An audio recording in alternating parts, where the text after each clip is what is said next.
get it swollen, but it won't touch me. Only love around us with rhythm in my soul. I'm ready for the show. We break the chains, rewrite the rules in this concrete jungle where nobody's fools. Unity sings louder than the lies they scheme. In the heart of the struggle, we dare to dream. Keep moving forward, never looking back.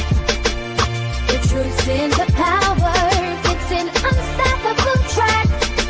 Haze on the corner, they talking real loud, spreading no light, trying to bring me down.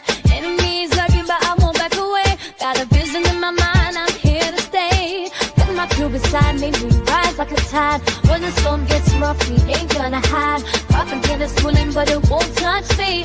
Only love around us, how it's gonna be. Keep moving forward, never looking back.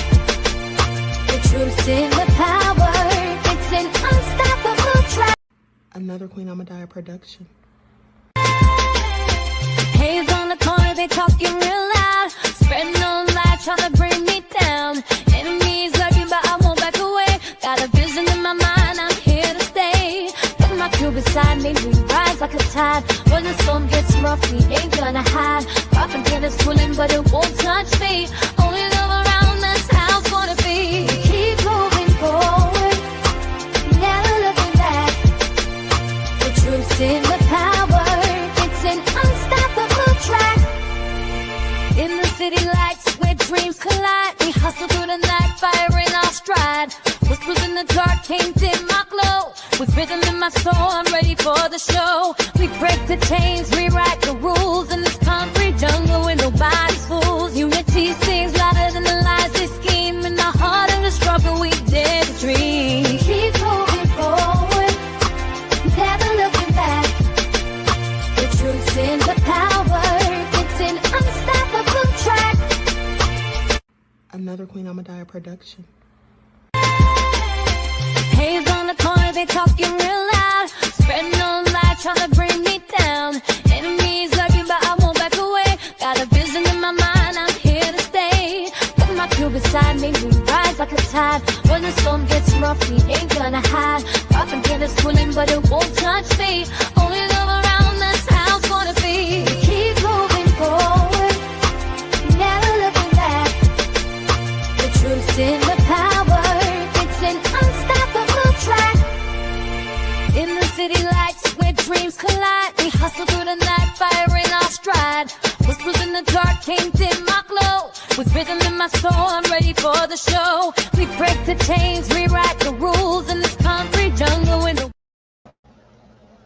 All right, hello everyone. Thanks for tuning back in once again to the original Queen Ahmadiyyah show.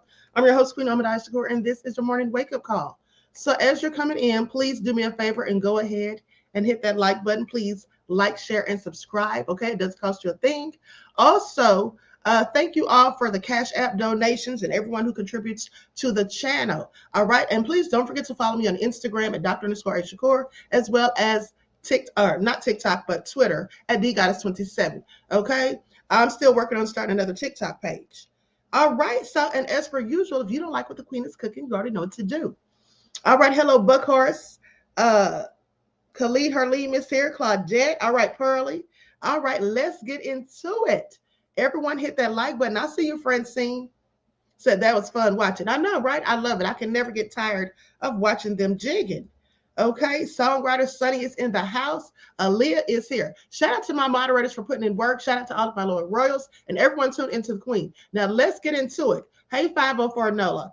But before we do, let's have a brief word from our sponsor at 12 Tribes. Y'all, Diddy has new charges.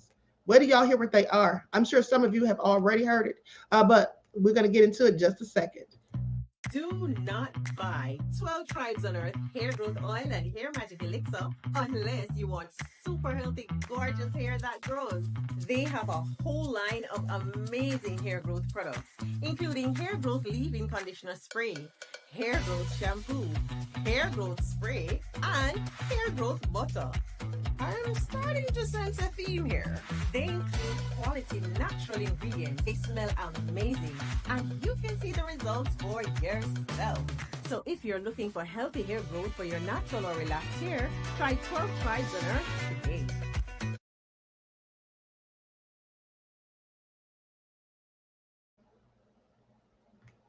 Okay, so don't forget you can purchase 12 Tribe Oils for your hair at Etsy.com. Just look for Lisa Crafts. You can also find it at Walmart.com.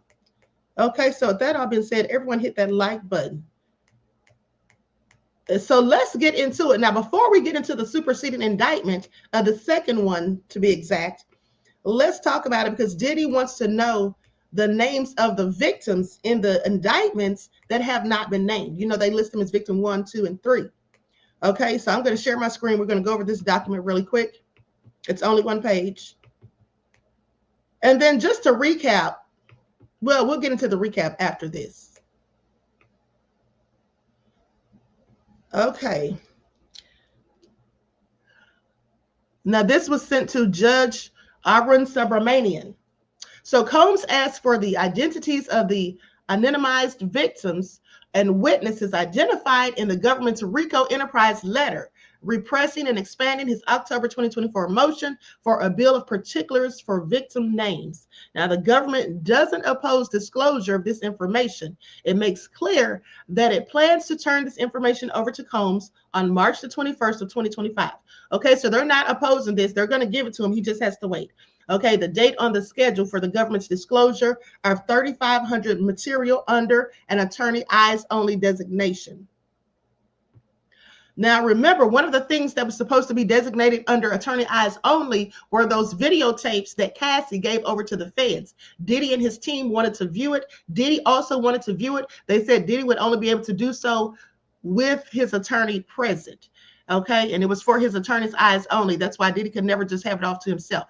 Now, and that's why that whole lie that Charlamagne the Devil told, saying that he knew people in jail with Diddy who said that they saw the videos, said they saw the freak up tapes. Well, they didn't see them. Either Charlamagne was just flat out lying, or whoever told him that was lying, but he shouldn't have repeated it. Now, because this dispute has narrowed to whether disclosure should happen now or in a couple of weeks, the interests that would normally counsel against immediate disclosure have abated. Now, the government has the information, doesn't identify any logistical issues in turning it over earlier, and in fact plans to do so shortly, minimizing any concerns about witness tampering and the like based on advanced disclosure. On the other hand, Combs emphasizes that there is a tremendous volume of information that has and will be produced, and every day counts for preparation, with trial just 2 months away. For these reasons, in balancing the parties' interest, the court grants the motion and orders the government to provide the requested information under an attorney eyes only designation on or before March 10th of 2025. The clerk of court is respectfully requested to terminate docket 36. It is so ordered. All right. And I'm sorry, this wasn't sent to the judge. It was written by the judge. Okay. That was written by the judge. Now, with that all being said, so Diddy's going to get to know who these people are who are his supposed victims. And I'm sure he knows that it's Cassie. He probably knows who all three of them are. But if he doesn't, he'll be finding out in just a few days. Okay, so please pay attention. Now, with that all being said, let's get into this superseding indictment that is approximately 15 pages long, or is definitely 15 pages long. We're going to get into it because they're talking about, from the sounds of it, Diddy was a whole slave owner. All right. They have charged him with forced labor. So let's get into it. Likes up, everyone, please like and share. Thank you in advance. All right, here we go.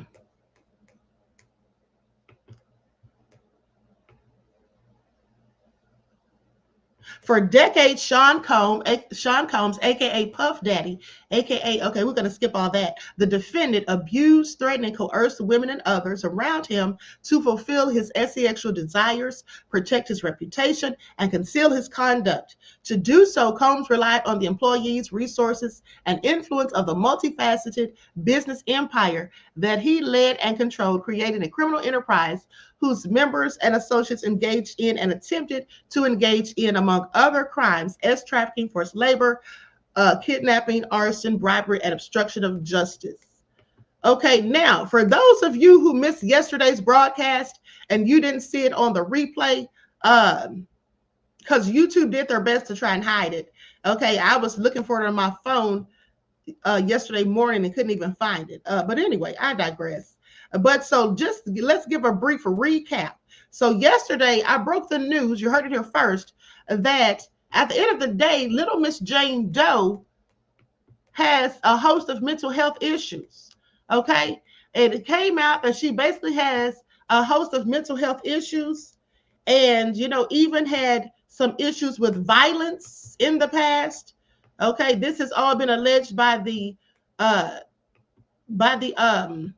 investigators who claimed that they went to visit her at her home.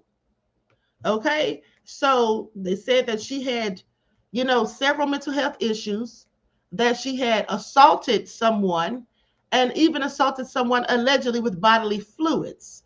They said that all of this information was easily found if you just did a Google search of her name, and that Tony Buzbee apparently didn't do his due diligence when vetting this client. And I have to wonder, did he even vet this person at all? But what we're going to do after we go through this superseding indictment, we're going to take a look back at the interview that the accuser did to see if we can find any clues. Okay, we're going to act like Scooby-Doo, and we're going to go back and down the rabbit hole and look for clues that maybe we missed along the way. Okay, but so let's get back into it. Likes up, everyone, please like and share. Now, Sean Combs, aka Puff Daddy, and so, the defendant operated his business headquartered at various times in Manhattan and Los Angeles under a variety of United States-based corporate entities, including Bad Boy Entertainment, Combs Enterprises, and Combs Global, collectively the Combs Business. Corporate entities in the Combs business included, among other things, record labels, a recording studio, an apparel line, an alcoholic spirits business, a marketing agency, and a television network and media company. Now, at all times relevant to this indictment, Sean Combs, aka Puff Daddy, the defendant, engaged in a persistent and pervasive pattern of abuse toward women and other individuals. Thus, abuse was at times verbal, emotional, physical, and sexual. Now, as part of his pattern of abuse, Combs manipulated women to participate in orchestrated performances of sexual activity with Combs, and at times with Combs and male commercial workers. Now, at times, Combs and others acting at his direction made arrangements for women and commercial workers to fly to Combs' location. Combs ensured participation from the women by, among other things, obtaining and distributing narcotics to them, controlling their careers, leveraging his financial support, and threatening to cut off the same, and using intimidation and violence. And you know what I was thinking about, you know what I was thinking about, you all? By the fact that Diddy has been charged with trafficking and all of that, and because of the fact that he took people across state lines, because he had people flying out to him, or he flew with people to other places, this, people that are flying people out, as y'all say, y'all little youngins say, flued out. Yeah, that's what y'all say, flued out. Yeah, they better be careful, because all it takes is for one of these people to get mad and scream assault and then say that they were trafficked, honey. Okay, but anyway, I digress. Now, physical abuse by Sean Combs, aka Puff Daddy, and all of that, the defendant was recurrent and widely known. Okay, so like it was a well-kept secret or an open secret, like they said about Harvey Weinstein. On numerous occasions from at least in or about 2009 and continuing for years, Combs assaulted women by, among other things, striking, punching, dragging, throwing objects at, and kicking them. Combs' violence was not only limited to these women, it extended to his employees, witness to his abuse, and others. On one occasion in Los Angeles, in or about March of 2016, which was captured on video and later publicly reported, Combs kicked, dragged, and threw a vase at a woman as she was attempting to leave. When a member of the hotel security staff intervened, Combs attempted to bribe the staff member to ensure silence. Subsequently, Combs, with the assistance of several close associates, paid hotel security staff $100,000 for the hotel surveillance footage of the assault. Now, let me say something about this statement right here. Okay, beloveds, I want you all to pay attention, because they're bringing up that video where he beat Cassie's behind, okay, and how he purchased the tape to hide the evidence. What I want you all to pay attention to is this. At the end of the day, when this is brought up in court, which likely the defense will bring it up because they have it right here in this superseding indictment. So if they bring this up, the defense is going to ask for relevance. That's what the defense is going to say. Objection, Your Honor. Move to strike on the grounds of relevance. Okay, they can't say speculation because it is no speculation. We literally saw with our own two eyes. So they'll probably make the argument that that video footage has nothing at all to do whatsoever with the case at hand, because that is not one of the charges in the indictments. Okay, that is not one of the charges. So they'll say that's prejudicial and move for it to be stricken from the record. But what the prosecution will likely say is that, Your Honor, with all due respect, this does absolutely have relevance. This speaks to the credibility and the propensity for violence of the defendant. And also it shows that he has used his money and power to hide evidence. He purchased the video footage so that no one would find out what exactly happened, Your Honor. This is absolutely relevant. And then the judge will say either overruled or sustained. Okay? Well, let's continue. So that all being said, Sean Combs, aka Puff Daddy P. Diddy, used the Combs business, including certain employees, to carry out, facilitate, and cover up his acts of violence, abuse, and commercial sex. Those employees, including security staff, house staff, personal assistants, and high-ranking supervisors and other close associates, acted as Combs' intermediaries, and their conduct was facilitated and assisted by Combs' control of the Combs business. Now, from at least in or about 2004 through in or about 2024, Sean Combs, aka Puff Daddy P. Diddy, and others, known and unknown, were members and associates of a criminal organization, the Combs Enterprise, or the Enterprise. Members and associates of the Combs Enterprise engaged in and attempted to engage in, among other activities, as trafficking, forced labor, interstate transportation for purposes of prostitution, coercion and enticement to engage in prostitution, narcotics offenses, kidnapping, arson, bribery, and obstruction of justice. Now, just listening to these charges, you could say that Diddy is safe to say that Diddy's facing life, because a kidnapping charge alone, that can get you a life sentence. Okay, Diddy's facing life in prison if convicted of all of these charges.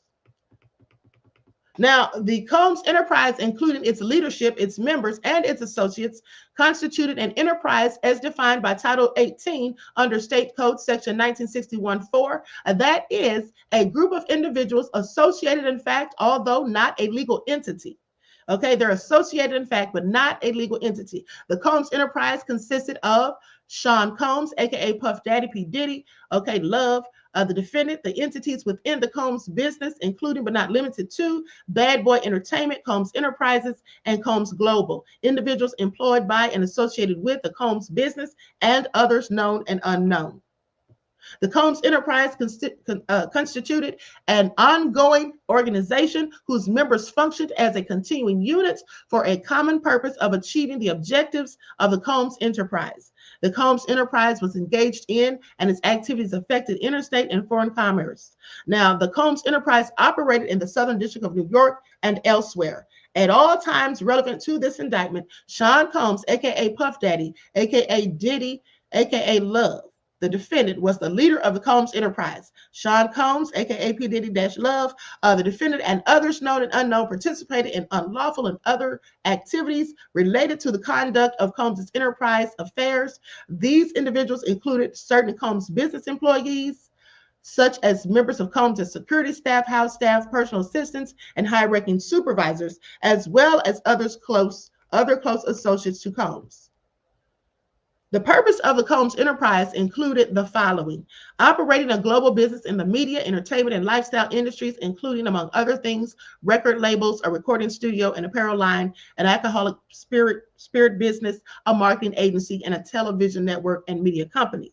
Preserving, protecting, promoting, and enhancing the power, reputation, and brand of Sean Combs, the defendant, as a musician, entrepreneur, and figure in the entertainment industry.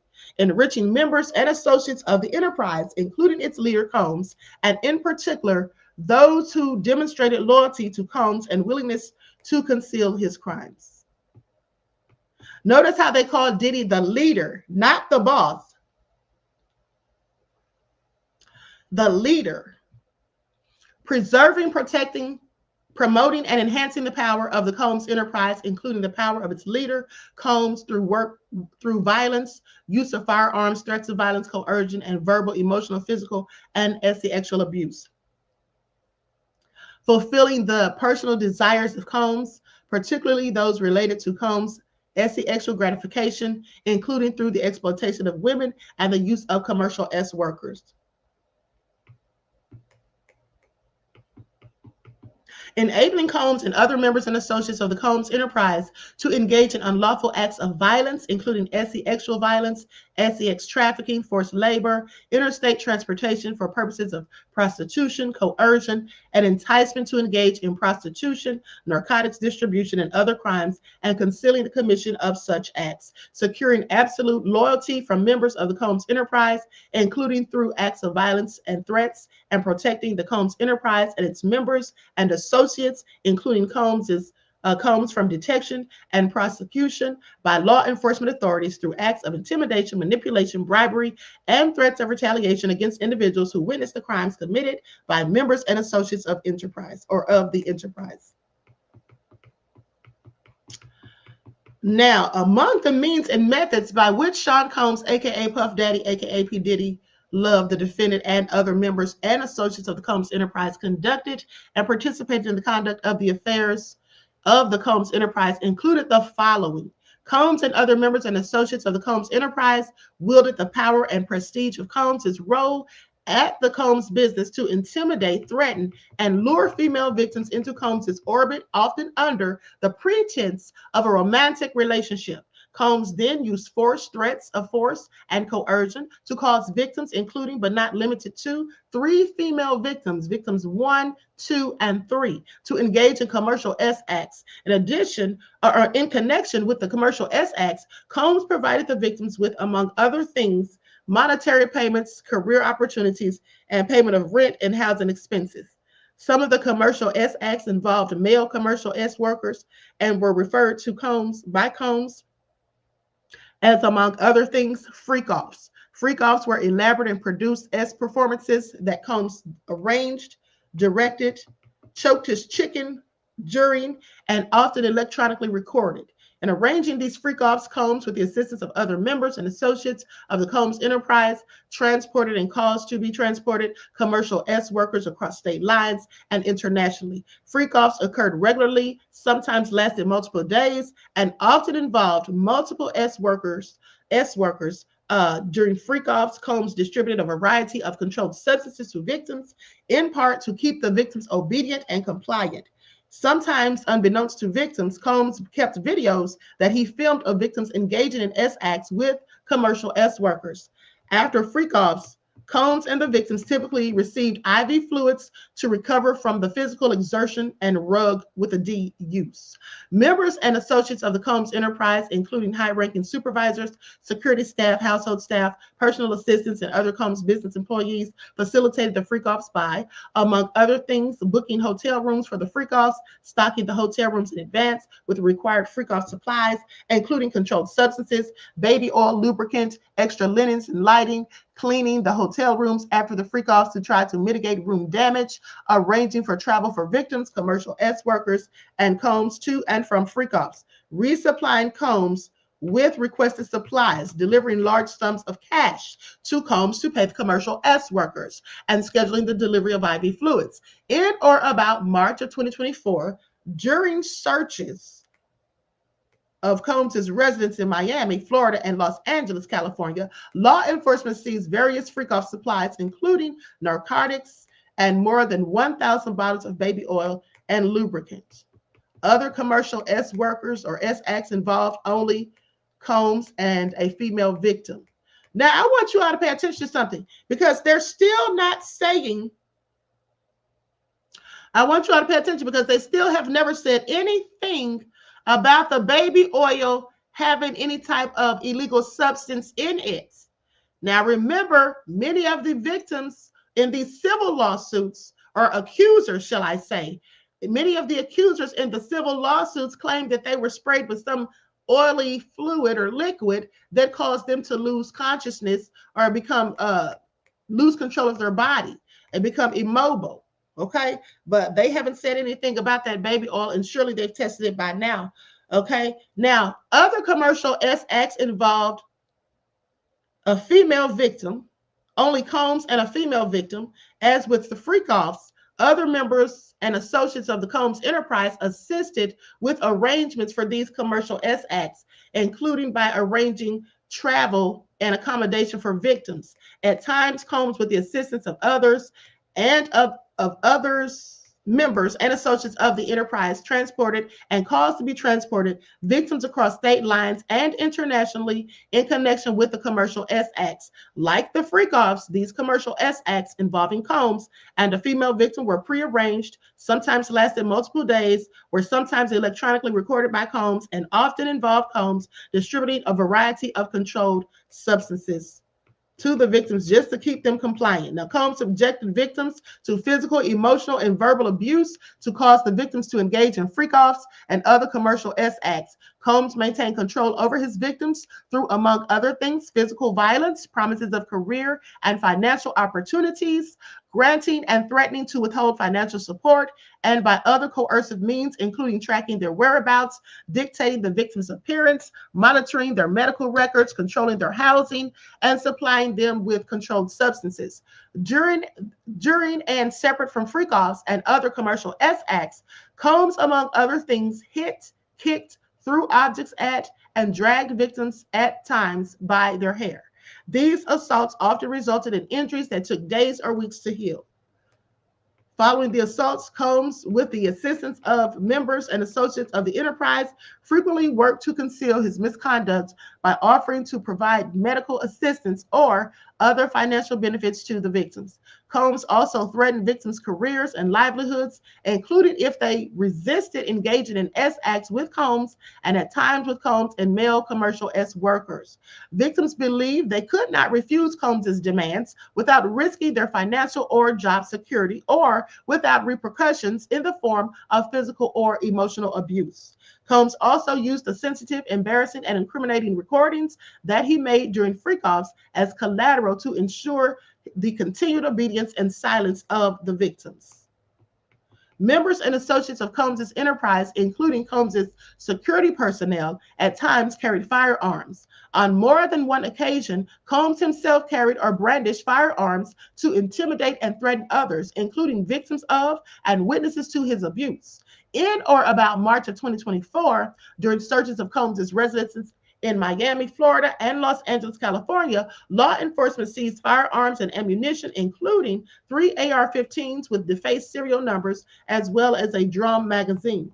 Members and associates of the Combs enterprise enabled Combs' control over victims by following his directions regarding financial payments to victims, advancing or suppressing the victim's career opportunities, and acquiring the controlled substances Combs used to keep the victims compliant. Members and associates of the Combs enterprise at times witnessed Combs' violence toward the victims or the victims' injuries caused by Combs without intervening. Instead, members and associates of the Combs enterprise helped conceal the violence and abuse by, among other things, assisting Combs in monitoring and preventing victims from leaving locations such as hotels or Combs' residences.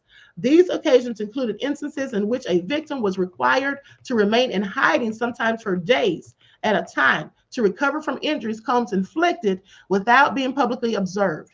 Members and associates of the Combs enterprise also assisted Combs in locating and contacting victims who attempted to flee his abuse. Combs, along with members and associates of the enterprise, also maintained control over certain employees of the Combs business, whom he forced to work long hours with little sleep through use of, among other things, physical force, psychological harm, financial harm, and reputational harm and or threats of the same. In doing so, Combs, assisted by members and associates of the enterprise, caused these employees to believe they would be harmed, including by losing their jobs if they did not comply with his demands. With respect to one employee, Combs used physical force, psychological harm, financial harm, and reputational harm and or threats of the same to cause the employee to engage in SEX acts with Combs. When employees When employees, witnesses to his abuse, or others threaten Combs's authority or reputation, Combs and members and associates of the enterprise engaged in acts of violence, threats of financial and reputational harm, and verbal abuse. These acts of violence include arson and multiple acts of kidnapping, including one instance of kidnapping during which Combs carried and displayed a firearm. In addition, on multiple occasions, Combs threw both objects and people, as well as hit, dragged, choked, and shoved others. On one occasion, Combs dangled a victim over an apartment balcony. Now, when Combs' authority or reputation was threatened by the possibility of negative publicity or legal or law enforcement action against him, including in or about late 2023, following public allegations of Combs' crimes, Combs and members and associates of the enterprise pressured witnesses and victims, including through attempted bribery, to stay silent and not report what they experienced or knew to law enforcement. On phone calls, Combs and other members and associates of the enterprise, among other things, provided these victims and witnesses with a false narrative of events in an effort to conceal Combs' crimes. Combs caused these calls to be recorded on at least 2 occasions. Now they're getting into the racketeering conspiracy. Please pay attention. From at least in or about 2004 through in or about 2024 in the Southern District of New York and elsewhere, Sean Combs, aka P. Diddy Love, the defendant, and others known and unknown, being persons employed by and associated with the Combs enterprise, described in paragraphs 6 through 12 of this indictment. An enterprise engaged in and the activities of which affected interstate and foreign commerce, knowingly combined, conspired, confederated, and agreed together and with each other to violate the racketeering laws of the United States, to wit, Title 18, United States Code Sections 1962, C, that is, to conduct and participate directly and indirectly in the conduct of the affairs of the Combs enterprise through a pattern of racketeering activity, as that term is defined in Title 18, United States Code Sections 1961-1 and 1961-5, consisting of A, multiple acts involving kidnapping, chargeable under the following provisions of state law, California Penal Code. Okay, they list all the statutes that it violates. B, multiple acts involving arson, chargeable under the following provisions of state law. Again, they list the statutes. C, multiple acts involving bribery, chargeable under the statutes. Multiple acts indictable under Title 18. So much of this is repetitive.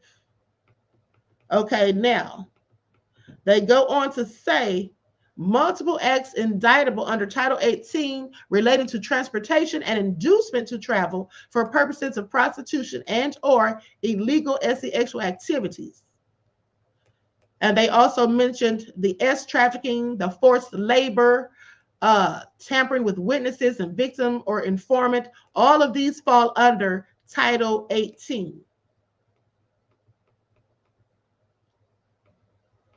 Multiple offenses involving the possession with intent to distribute or distribution of narcotics and controlled substances, including Coca-Cola, oxycodone, alprazolam, and meth. And with that all been said, GHB, to say the least. And listen, here's the thing. Remember, I was just telling you guys the other day when we were talking about how Diddy may get off with some of this stuff because of all the lies and the jury pool being muddied or whatever. Well, I mentioned to you all that whether and how he would be charged on the illegal substances would depend on whether he had an amount for just personal use or an amount that they would say he was going to distribute it. So they have been in here. Diddy's been charged with possession with intent to distribute. So they're saying Diddy was a whole rug with a D dealer. Okay. Now, goes on to say, it was a part of the conspiracy that Sean Combs, aka Diddy, the defendant, agreed that a conspirator would commit at least 2 acts of racketeering activity in the conduct of the affairs of the Combs enterprise. Okay, so basically, like, that was their initiation. Okay, I want you all to pay attention. Said they had to commit at least 2 acts of racketeering. Sounds like that was their initiation process. Okay, so from at least in or about 2009 up to and including in or about 2018 in the Southern District of New York and elsewhere, as part of the agreements. Hold on, you guys. Let me fix this so I can see my chat on my phone, because I can't see it on the screen while I'm reading this indictment. Okay, there we go. Okay, so goes on to say, from at least in or about 2009, hold on. Okay, and including in or about 2018 in the Southern District of New York and elsewhere, as part of his agreement to conduct and participate in conduct of the affairs of the Combs enterprise through a pattern of racketeering activity, Sean Combs, aka Puff Diddy Love, the defendant, agreed to, in and affected interstate and foreign commerce, knowingly recruit, entice, harbor, transport, provide, obtain, advertise, maintain, patronize, and solicit by any means a person, knowing and in reckless disregard of the facts, that means of force, threats of force, fraud, and coercion as described in the Title 18 United States Code Section 1991 E2, and any combination of such means would be used to cause the person to engage in a commercial act in violation with Title 18 United States Code Section 1591A1 and B1. Now, here's what the grand jury further charges. From at least in or about 2009 up to and including in or about 2018 in the Southern District of New York and elsewhere, Sean Diddy Combs, Love Diddy, the defendant, in and affecting interstate and foreign commerce, knowingly recruited, enticed, harbored, transported, provided, obtained, advertised, maintained, patronized, and solicited by any means a person, knowing and in reckless disregard of the fact, that means of force, threats of force, fraud, and coercion, as described in Title 18.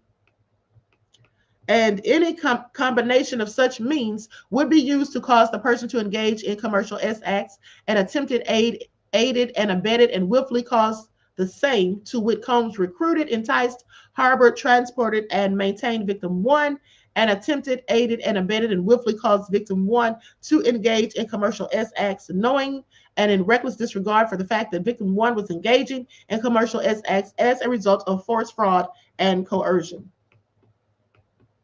Count 3 of the indictment reads, the grand jury further charges from a list in or about 2009 and including to in or about 2024 in the Southern District of New York and elsewhere, Sean Combs, P. Diddy Love, the defendant, knowingly transported individuals in interstate and foreign commerce with intent that the individuals engage in prostitution and attempted, aided, and abetted and willfully caused the same, to which Combs transported, aided and abetted and willfully caused the transportation of female victims, including but not limited to victims 1, 2, and 3, and commercial workers in interstate and foreign commerce on multiple occasions with the intent that they engage in prostitution.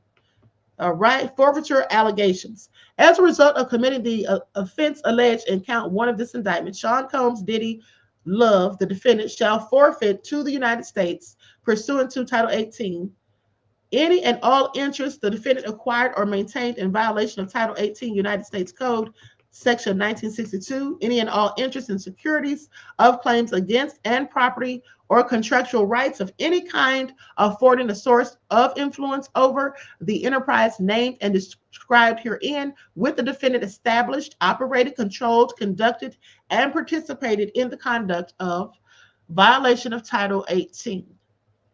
And any and all property constituted and derived from proceeds obtained directly and indirectly said offense, including but not limited to a sum of money in United States currency representing the amount of proceeds traceable to the commission of said offense. As a result of committing the offense alleged in court in count 2 of this indictment, Sean Combs, Diddy Love, the defendant, shall forfeit to the United States, pursuant to Title 18 United States Code Section 1594, any and all property, real and personal, involved in, used, or intended to be used to commit or facilitate the commission of said offense, and any and all property traceable to such property, any and all property, real and personal, constituting or derived from proceeds obtained directly or indirectly as a result of said offense, including but not limited to a sum of money in the United States currency representing the amounts of property involved in said offense and proceeds traceable to the commission of said offense. As a result of committing the offense alleged in count 3 of this indictment, Sean Combs, Diddy, Love, the defendants, shall forfeit to the United States pursuant to Title 18, United States Code, Section 2428, any and all property, real and personal, constituting or derived from proceeds obtained directly or indirectly as a result of said offense, and any and all property, real or personal, that was used or intended to be used to commit or facilitate the commission of said offense. So they're taking all Diddy's property. Diddy's not going to have anything left if he does get off. First of all, he's not going to get off on everything, but he's not going to have anything left because they're taking all of his assets, basically. That's what they want to do. Okay, that constitutes or is derived from proceeds traceable to the commission of said offense, including but not limited to a sum of money in the United States currency representing the amount of proceeds traceable to the commission of said offense.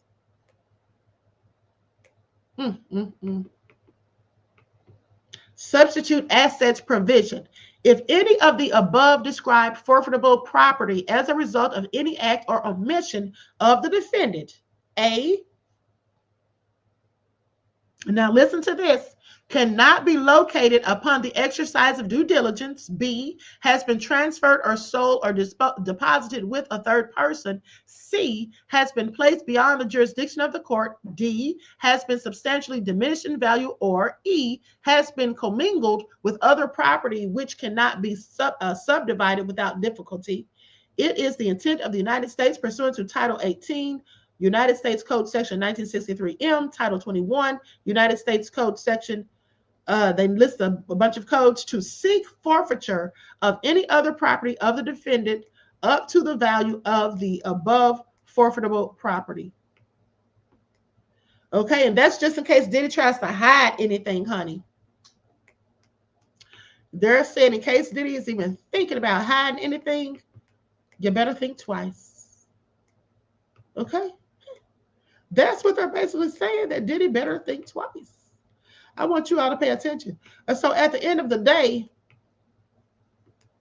forced labor is the new charge.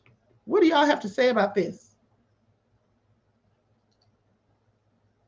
Hold on.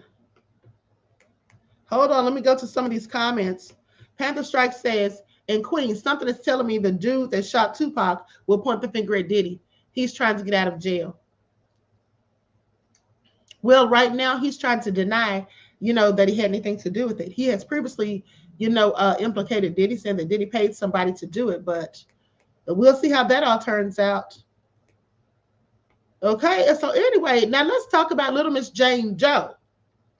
Okay, let's talk about Little Miss Jane Doe, because what's interesting is that this is how you know that Jay-Z is really coming hard in the paint for Mr. Tony Buzbee, because this case has been dismissed, but they're still fighting over it.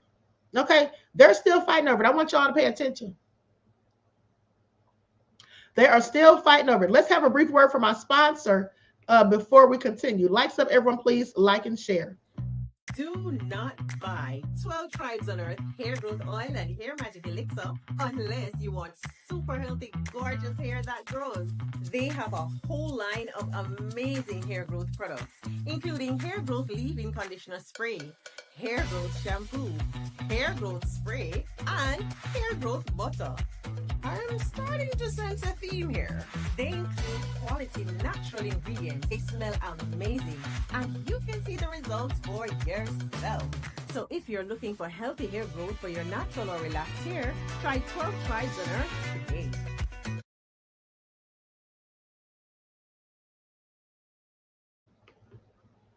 Okay, so don't forget you can purchase 12 Tribes oil for your hair at Etsy.com. Just look for Lisa Crafts. You can also find it on Walmart.com. Okay, so now let's talk about Little Miss Jane Doe. Like I was saying, at the end of the day, we cannot blame Miss Jane Doe. We can't blame Miss Jane Doe, but we can blame Tony Buzbee. Because even if she's not telling the truth, when she says that Tony Buzbee basically coerced her into naming Jay-Z, said that he pushed her in that direction, even if she isn't telling the truth about that, the fact of the matter is Tony Buzbee must not have done his due diligence in vetting her story and her in the first place. Because if these allegations about her mental incompetency are true and correct, then that would very much so prove that. Okay, that would very much so prove that. Now I'm going to ask a question. One's in the chat. Now, here's the thing to think about, though. You know, Jay-Z made the argument, you know, in one of his filings or motions or whatever, he said something about him not saying her name when he sues her, that him suing her under the pseudonym because he didn't want to cause her further embarrassment or whatever, and also because she had mental health issues. Jay-Z did say that she had mental health issues, and I was wondering how he knew that. But so anyway, clearly because the investigators told him so. But here's the thing. Now, he feels like we shouldn't trust anything that she says. He said that her story was not based in reality. That's what he said. And, you know, maybe it wasn't based in reality, because if she really has these mental health issues, as has been alleged, well, then maybe her story absolutely wasn't based in reality, but more so in fantasy. Maybe she was fantasizing about these things and just, you know, told them as if they really happened. But the interesting thing is, we're going to go to that interview. That's where we're going to go to. We're going to go to that interview that little Miss Jane Doe did so many months ago. Because here's the thing. How many of you believe, one's in the chat, I'm just cueing the video, how many of you believe what the investigators said about Jane Doe? Now, mind you, this is two different investigators. You have Charlotte Henderson, and then you have Ian Pillinger. Now, they both say that they went and spoke to her, okay? They both say that they went and spoke to her. And Ian specifically talked about her mental health issues. Said that she had bipolar and some type of dissociative identity disorder, I believe. And then also they talked about violence, said that she assaulted someone, that she assaulted someone even with bodily fluids, that she has abused illegal substances, apparently, because they say she failed at least 3 drug tests. Okay, and that her bond was revoked on 3 occasions. They said thrice. So with that all being said, how many of you, if you believe what these investigators have said, 2s if not? So I see that most people are saying 2. I absolutely believe what they're saying. I absolutely believe what they're saying. Now the question for me is still, who the hell hired them? Who hired them to go and speak with little Miss Jane Doe? Because they claim that they definitely don't work for Jay-Z. They say they don't work for Jay-Z. But it would seem like they would work for Jay-Z because they were questioning little Miss Jane Doe about Jay-Z. They made no mention of Diddy. So it would be safe to assume that they likely don't work for Diddy unless Diddy hired somebody or had them send somebody out there to ask about Jay-Z just to kill the whole story. Who knows? But this is what I will say. Those private investigators, they say they have receipts that little Miss Jane Doe said those things. They said they have actual receipts. You see, they claim that while they were speaking to little Miss Jane Doe, they recorded the conversations. Didn't I tell y'all that? When little Miss Jane Doe was saying that they came there and harassed and intimidated and threatened her, I said, if this is all true, she didn't record the conversation. She didn't have a ring cam, because remember, they were on her front porch. They never gained entry into the house. They were standing outside on the front porch. Everybody has a ring cam these days, right? Well, the ring cam wouldn't tell us what, well, yeah, we could hear what they were saying on the ring cam, right? So clearly, there should be some type of audio, some sort of proof that they were threatening to intimidate her. I don't think they were threatening to intimidate her. And here's the thing. If somebody comes to your house threatening to intimidate you, aren't you going to call the police while they're there? You're just going to stand there shaking in your shoes on your own front porch while they're sitting there talking to you? How are they intimidating you? One of them's a female. So you mean to tell me Miss Charlotte Henderson, the female private investigator who came and talked to her on her porch, was threatening and intimidating her, a female? I would think that if they're going to send somebody to threaten and intimidate, they'd send two big goons. Or at least send two male investigators, two big tough guys who look rough and tough. But a lady came there, okay? Now I'm just, us thinking objectively. So a lady came there by the name of Charlotte Henderson, and this lady was intimidating and harassing her. Yeah, I don't think so. I absolutely do not think so. And in fact, if they did, she should have some proof. Now, we already know that they were there, because at first I questioned whether or not she was even telling the truth about anybody even coming. But the investigators have admitted they were there and spoke to her. Okay.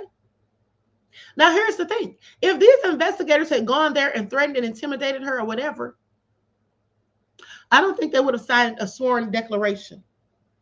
Panther Strike says there is going to be a problem there. If they recorded her, she was not in the frame of mind to disclose her own medical condition, violations of HIPAA laws.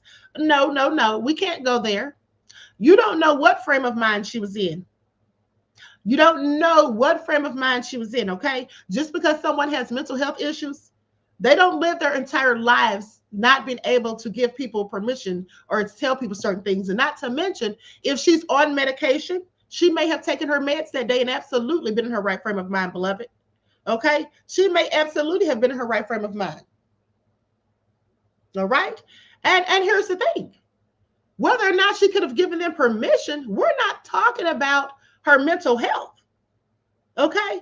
We're not talking about that part. That's not what I'm talking about, at least. I'm talking about when they say that 4 times in the conversation, 4 times, Little Miss Jane Doe said that Jay-Z did not rape her, allegedly. That's what they're claiming. So we don't even have to mention her mental health issues. They're saying that she told them 4 times that Jay-Z did not rape her. That's what Miss Charlotte Henderson said. Now, Ian Pillinger talked about her mental health issues. But at the end of the day, even if she isn't supposed to be giving people her information about her medical health, well, at the end of the day, that's her prerogative. If she's not in her right frame of mind and she says something, she just said it. You can't blame the person that she said it to. And also, by the way, they never said they asked her about her mental health. The young man says, or the old man, I don't know his age, but Ian Pillinger says that he Googled it. He said this is all information that you could Google, some of the stuff he was talking about. Now, not talking about her medical stuff, but the fact that she was in a mental institution, he may have Googled that. He definitely Googled the fact that she assaulted someone's bodily fluids, allegedly. Okay, so some of that information he says that he Googled. And let's not forget, didn't one of her doctors speak? Didn't they say that something about her doctor said something or whatever? So if anybody violated the HIPAA laws, it would be him. Okay. Now, just because someone gives you information doesn't mean that you yourself violate the HIPAA laws. All right. And so anyway, this is all getting to be real crazy. Star Child says, why go see someone is the problem I have. Investigators investigate all the time without going to their home. Well, here's the thing, beloved. That's not necessarily true. Investigators do not investigate all the time without going to people's homes. Okay, that's the main thing they do. When investigators want to talk to someone, they generally go to their homes, beloved. Okay, now if it's a police investigator, they may have the person come into the station, but at some point, sometimes they even go to their house. Private investigators, they're definitely going to come to your home if they want to speak to you. How else would they talk to you? Okay, they're going to come to your home. And here's the thing. If private investigators come to anyone's home to speak to you, you're under no obligation to speak to them. So little Miss Jane Doe could have gone right back in her house and closed the door, okay? No one put a gun to her head. No one forced her to speak to them. She stood out there on her porch. She stood there and talked to them. And she admits that she talked to them. She says they intimidated and threatened her. Now, while they're intimidating and threatening her, as I said, it never occurred to her to call 911. It didn't occur to her to record the conversation. She didn't go back into the house and lock her door and close the blinds. She didn't do any of that. If she did, it hasn't been said. She didn't scream for help to the neighbors. Someone help me. They're threatening me on my own front porch. She didn't do any of that. So I'm sorry. I don't believe little Miss Jane Doe. Now, I'm not going to clown her because she is someone who allegedly has mental health issues. Mind you, mental health issues is nothing to laugh or to scoff at. But it is something that would give me pause as to whether or not a person, is telling a credible story. Okay? Or is this just something that they have imagined in their mind? Because let's not forget, one of the things that Ian Pillinger says, this is all alleged, that she allegedly has auditory hallucinations, which means that she hears voices in her head. So if she is actually hearing voices in her head, yeah, I'm not going to bet the house on her story. That's what I'm not going to do. Now, some of you can still sit there and believe these shenanigans. But when I start finding out certain things and the story starts to look sketchy, it was already looking sketchy in the first place, but I was trying to give her the benefit of the doubt because she was supposedly a victim. But now it seems that maybe the victim all along was Jay-Z. Maybe the victim here all along was Jay-Z. Now, not to say that Jay-Z hasn't done anything nefarious, because, I absolutely believe he has. But we're not talking about that. We're talking about this case right here. And in this case right here, it sounds like Jay-Z was potentially the victim.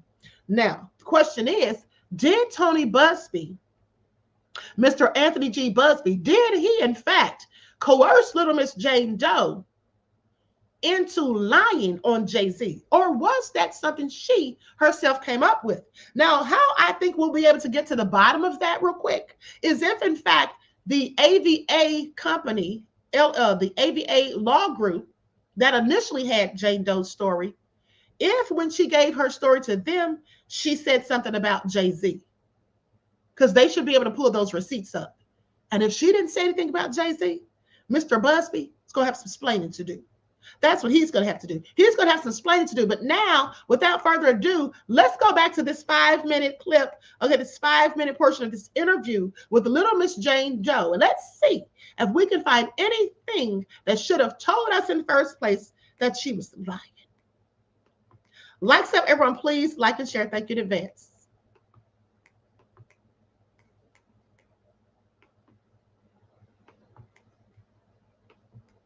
Advocate for yourself and be a voice for yourself. You should never let what somebody else did run your life. A 38-year-old mother from Alabama who has filed a lawsuit accusing Sean Diddy Combs and Jay-Z of raping her when she was 13 years old is speaking out to NBC News for the first time. She asked us not to reveal her identity. What made you want to come forward and talk today? Because I think that I've been quiet long enough about what I've been through, and it's been hard enough to be quiet. But it's a chapter of my life that I'd like to close. An NBC News review of her account found inconsistencies with her allegations. She says that she went to the MTV Video Music Awards in 2000 to catch a glimpse of her favorite celebrities. You weren't scared to be all alone? No, with having autism is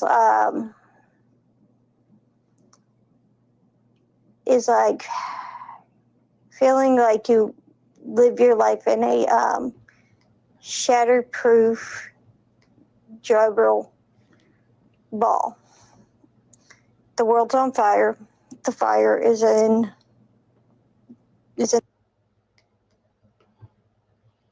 That's not the same hand that man had on Scary Movie 3, y'all. Y'all, that's not the hand that man had on Scary Movie 3, that little ass hand.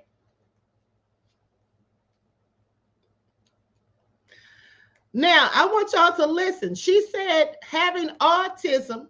She mentioned having autism. And as I told you all before, that when she mentioned autism, I believe that Tony Buzbee may have had her to admit that so that people would feel sympathy and empathy for her, so that people would feel sorry for her, feel some level of sympathy, okay?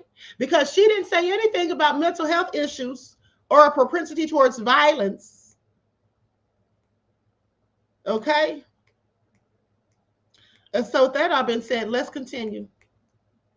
Inside the ball with you, but there's no way for you to get out. In addition to having autism, the woman says she suffered a head injury. The night of the 2000s VMAs, she says a friend drove her from Rochester, New York to Manhattan, a more than 5-hour drive. Her attorney provided NBC News with the name of the friend who has since died. The woman says she spoke to Combs's limo driver who offered her a ride to an after party. I stumbled upon Diddy's driver who told me that I was exactly what Diddy was looking for. What did you think when he said that to you? I thought it meant that I was just pretty. She went to a White House, she says, where she spoke to musicians Benji Madden and his brother. I'm talking to Benji Madden about his tattoo because, I have about his tattoo that's the Last Supper because I have a religious background. So it was just something to talk about. In a statement to NBC News, a representative of the Maddens confirmed that they did not attend the 2000 VMAs and that they were on tour in the Midwest at the time.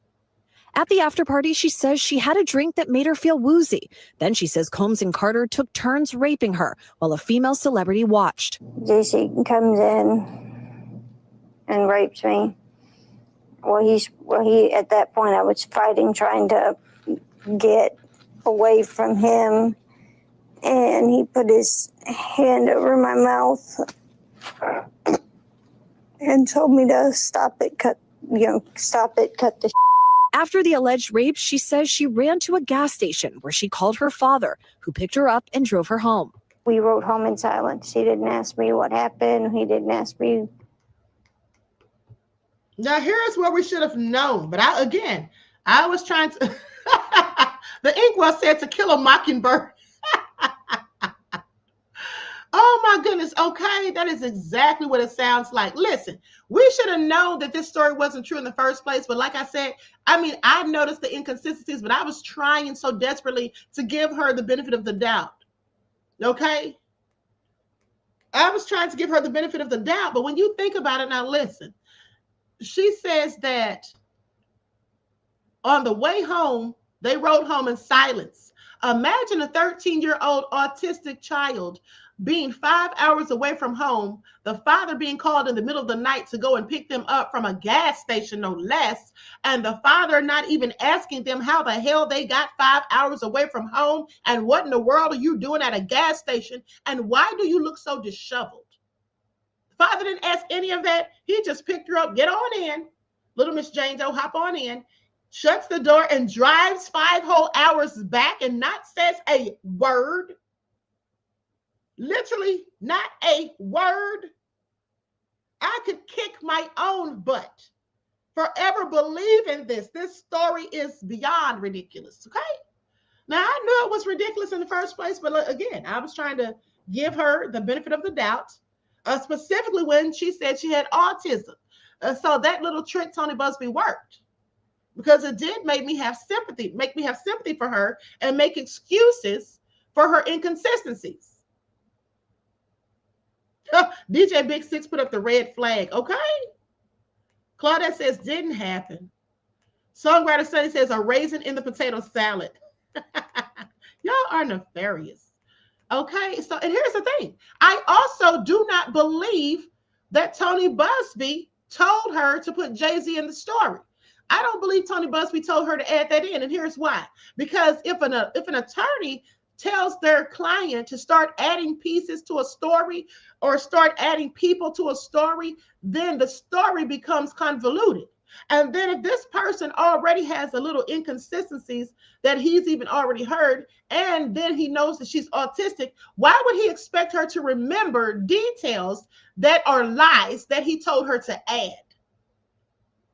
How would he know that she's not going to come undone in court if it escalates to that or whatever?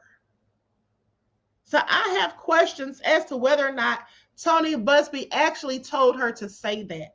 I mean, he'd have to be crazy as all get out to have done so. But I still hold him accountable. Okay, Noah says conflict of interest. Two. Good point. Thank you, beloved. Okay. Claudette says she embellished the story herself. I absolutely think so. I absolutely think so. But let's continue. What I did or where I was. In an interview with NBC News, her father said he could not verify the claims. Quote, I felt like I would remember that, and I don't. I have a lot going on, but I mean, that's something that would definitely stick in my mind, he said. When we asked the woman about the contradictions in a phone interview on Friday, she said that she stands by her statements. I have made some mistakes, she said. Honestly, what is the clearest is what happened to me. The inconsistencies in her account of an incident alleged to have happened 24 years ago does not necessarily mean the allegations are false. The accuser's attorney, Tony Buzbee, said, because we have interrogated her intensely, she has even agreed to submit to a polygraph. This has been extremely distressing for her, to the point she has experienced seizures and had to seek medical treatment due to the stress. In a statement to NBC News, Sean Carter said, this incident didn't happen, and yet he filed it in court and doubled down in the press. True justice is coming. We fight from victory, not for victory. Let me say this. Also, Tony Buzbee said that she had agreed to take a polygraph test. Well, she would have passed it. I absolutely believe she would have passed it because you see, here's the thing. If she's hearing voices in her head, if she suffers from bipolar disorder as well as dissociative identity disorder, as has been alleged, if she has these mental health issues that are very serious, then she just may believe her own story.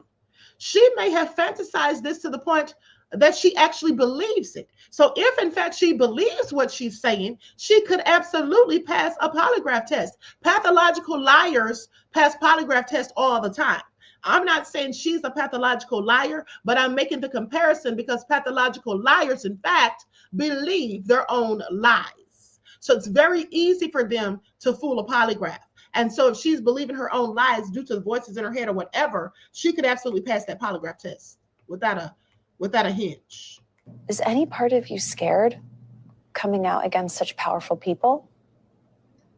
Yeah, I'm scared of what could happen, but I'm more afraid of letting it eat me alive from the inside out than I am of,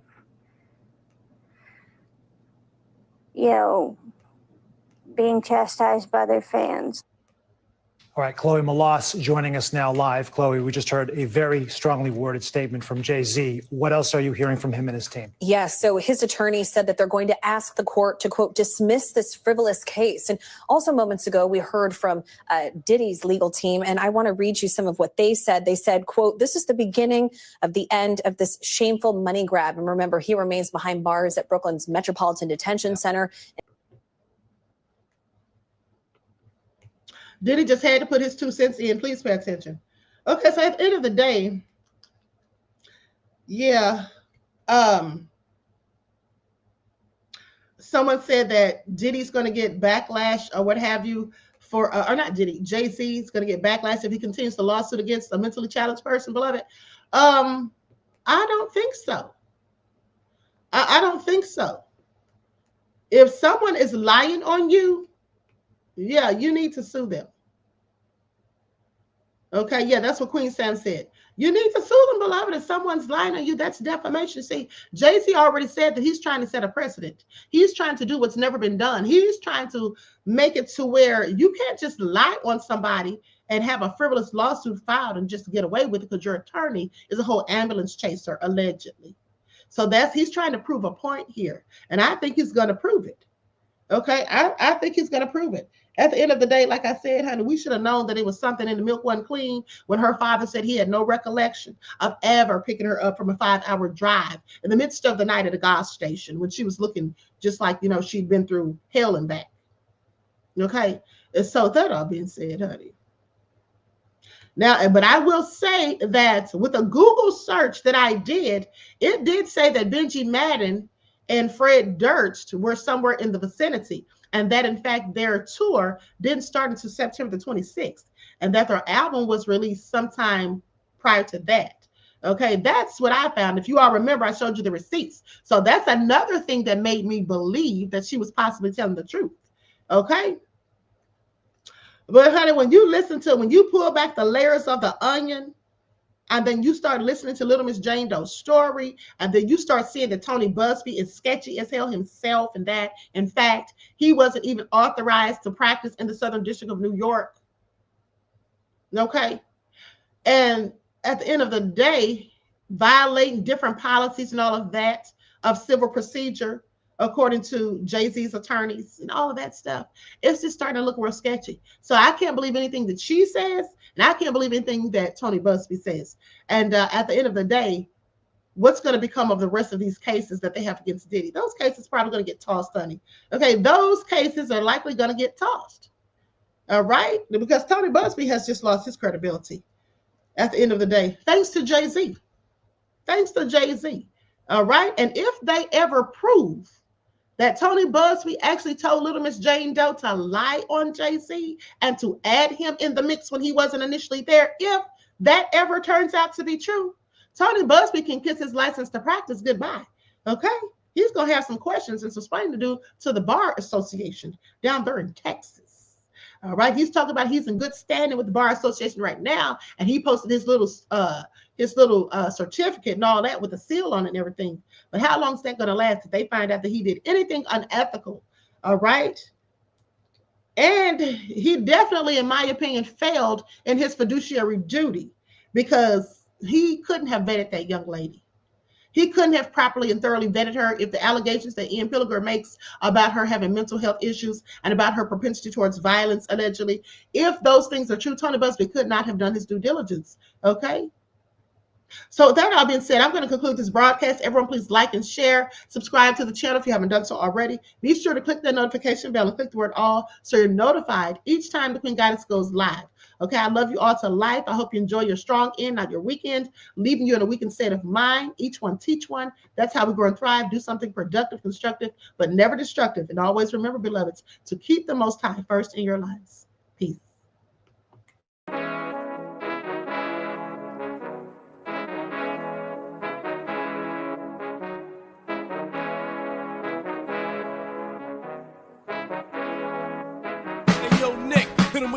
Gold all in my skin, God all in my blood, kings all in my circle. You touch one of mine and you're done. They show no love for the queen.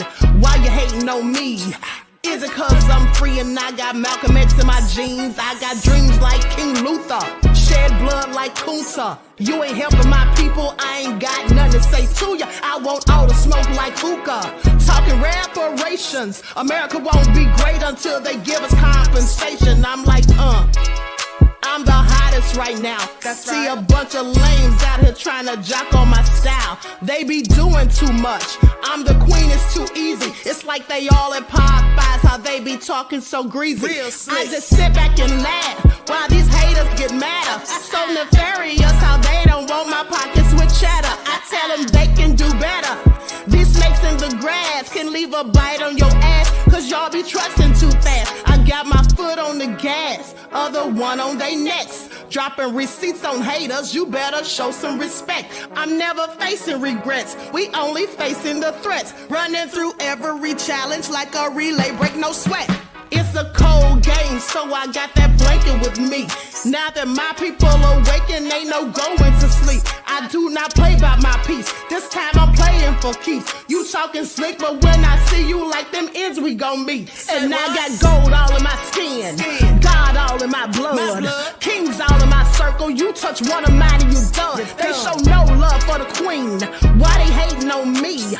Is it cause I'm free and I got Malcolm X in my jeans and I got gold all in my skin, God all in my blood, kings all in my circle. You touch one of mine and you done. They show no love for the queen. Why they hating on me? Is it cause I'm free and I got Malcolm X in my jeans and I got